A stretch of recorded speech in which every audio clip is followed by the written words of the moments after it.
حضرت بہلول دنا رحمۃ اللہ تعالی علیہ آپ فرماتے ہیں میں گلی سے گزر رہا تھا تو میں نے نا بچوں کو گلی میں کھیلتے دیکھا. بچے گلی میں کھیل رہے ہیں لیکن ساتھ ہی نا ایک بچہ کونے میں بیٹھ کے زاروں کی طرح رو رہا ہے. میں اس بچے کے پاس گیا, میں نے جا کے کہا بیٹا کسی نے مارا تجھے, تو رو رہا ہے؟ وہ بچہ کہنے لگا حضرت نہیں, مجھے کسی نے نہیں مارا. تو حضرت بہلول دنا رحمۃ اللہ تعالی علیہ فرماتے ہیں میں اس بچے سے کہنے لگا لگتا ہے بھوک لگی ہوگی تجھے, تو اس وجہ سے رو رہا ہے. تو وہ کہنے لگا نہیں حضرت مجھے بھوک بھی نہیں لگی. لگتا پیاس لگی ہوگی بیٹا, تو اس وجہ سے رو رہا ہے. تو وہ بچہ کہنے لگا حضرت مجھے پیاس بھی نہیں لگی. حضرت بہلول دنا رحمۃ اللہ تعالی علیہ آپ فرماتے ہیں میں اس بچے سے مخاطب ہو کے کہنے لگا بیٹا مجھے سمجھ آ گئی ہے, مجھے لگتا ہے کہ تو اس وجہ سے رو رہا ہے کہ تیرے پاس نا کھیلنے والا سامان کوئی نہیں. اگر تیرے پاس کھیلنے والا سامان ہوتا تو بھی ان بچوں کے ساتھ مل کے کھیلتا. آ اٹھ میرے ساتھ چل, میں تجھے کھیلنے والا سامان لے کے دیتا ہوں, کھیلنے والی چیزیں لے کے دیتا ہوں, تو بھی آ کے نا ان بچوں کے ساتھ مل کے کھیل, رو نہ, خاموش ہو جا, چپ کر جا.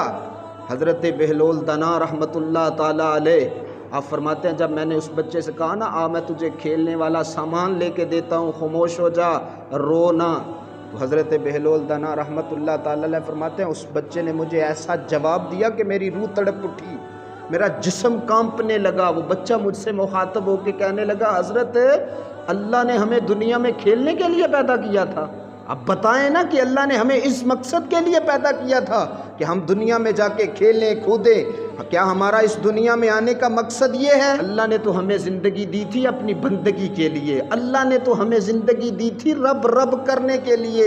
حضرت بہلول دنا رحمۃ اللہ تعالی علیہ اب فرماتے ہیں اس بچے نے ایسے الفاظ کہے, ایسا جواب دیا کہ میرا جسم کانپنے لگا, روح میری تڑپنے لگی.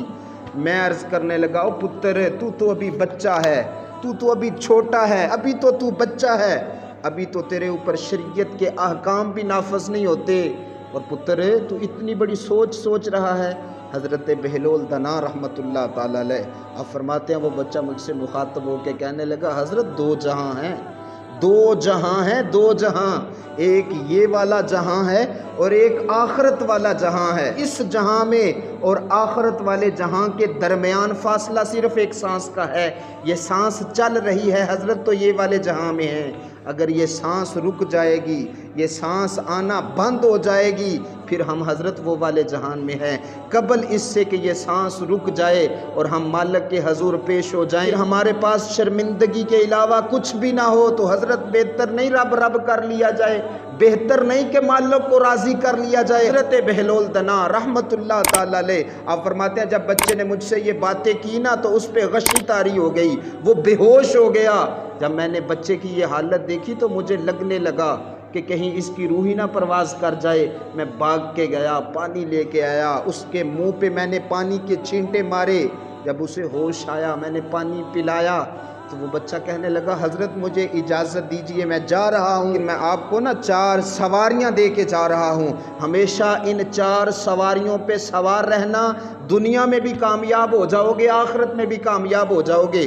وقت کے ولی حضرت بہلول دنا رحمۃ اللہ تعالی علیہ آپ اس بچے کے سامنے ہاتھ باندھ کے ادب کے ساتھ کھڑے ہو گئے اور عرض کرنے لگے پتر وہ مجھے 4 سواریاں بتا کہ جس پہ میں سوار رہوں گا تو دنیا میں بھی کامیاب ہو جاؤں گا, آخرت میں بھی کامیاب ہو جاؤں گا. حضرت بہلول دنا رحمۃ اللہ تعالی علیہ فرماتے ہیں وہ بچہ مجھ سے کہنے لگا حضرت جب کبھی خدا کی نعمت ملے نا, خدا کا فضل ملے نا, خدا کی رحمت جب کبھی ہو جائے نا, جب کبھی مالک کی کرم نوازی ہو جائے تو حضرت شکر والی نعمت پہ سوار ہو جانا, شکر والی نعمت پہ سوار ہو جانا. اور حضرت جب کبھی بندگی کا وقت آئے نا, جب کبھی سجدے کا وقت آ جائے تو پھر اخلاص والی سواری پہ سوار ہو جانا, پھر دکھاوے والی زندگی نہ گزارنا, پھر دکھاوے والا عمل نہ کرنا, پھر اخلاص والا عمل کرنا, پھر اخلاص والی زندگی گزارنا. جب سجدے کا وقت آئے تو پھر اخلاص والی سواری پہ سوار ہو جانا. اور حضرت جب کبھی کوئی مصیبت آ جائے, جب کبھی کوئی پریشانی آ جائے, جب کبھی کوئی مشکل آ جائے تو حضرت پھر صبر والی سواری پہ سوار ہو جانا, کامیاب ہو جاؤ گے. اور چوتھے نمبر پہ حضرت جب کبھی کوئی خطا ہو جائے, جب کبھی کوئی غلطی ہو جائے, جب کبھی کوئی گناہ ہو جائے تو پھر توبہ والی سواری پہ سوار ہو جانا. ان 4 سواریوں پہ سوار ہو جانا, حضرت دنیا میں بھی کامیاب ہو جاؤ گے, آخرت میں بھی کامیاب ہو جاؤ گے.